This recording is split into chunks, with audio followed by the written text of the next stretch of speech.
Elizabeth Taylor's son had a tough time growing up with his mother's name in the headlines.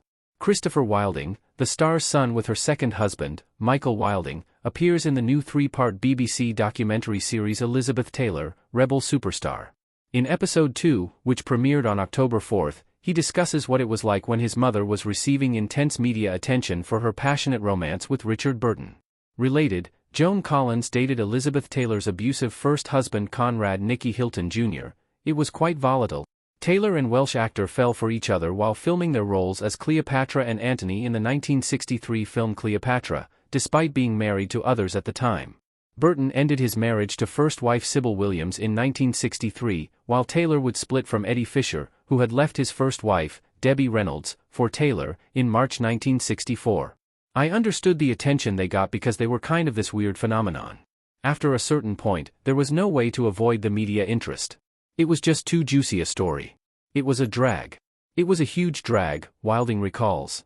He then goes on to discuss his time at boarding school and how he'd read the magazines to keep up with what going on with his mom, the same way her fans did. All the other kids know about these stories. I'd hear unpleasant taunts, like, well, your mother just likes to sleep with a lot of guys, whatever. It was just awkward, Wilding admits. When I was older, she expressed regret, he adds.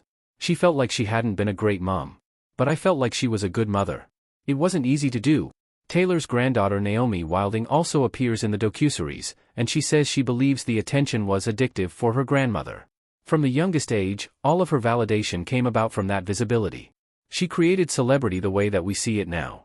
She was always giving material. There was so much to be seen. She wasn't hiding, she says. Kim Kardashian, who, at age 29, conducted Taylor's final interview before her death in 2011 and serves as executive producer of the documentary series, says she can relate to the screen legend's struggles as a superstar and a mother. You don't plan this life for your kids. You're an adult, you can handle it, but you don't know which one of your babies can really handle it, so I think it's really hard on a family, she explains in the episode.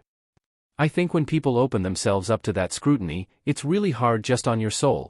Chris Wilding offers the final word on the subject, noting, I get it, but having seen it from both sides, that's a deal with the devil that's really not worth it, in my opinion.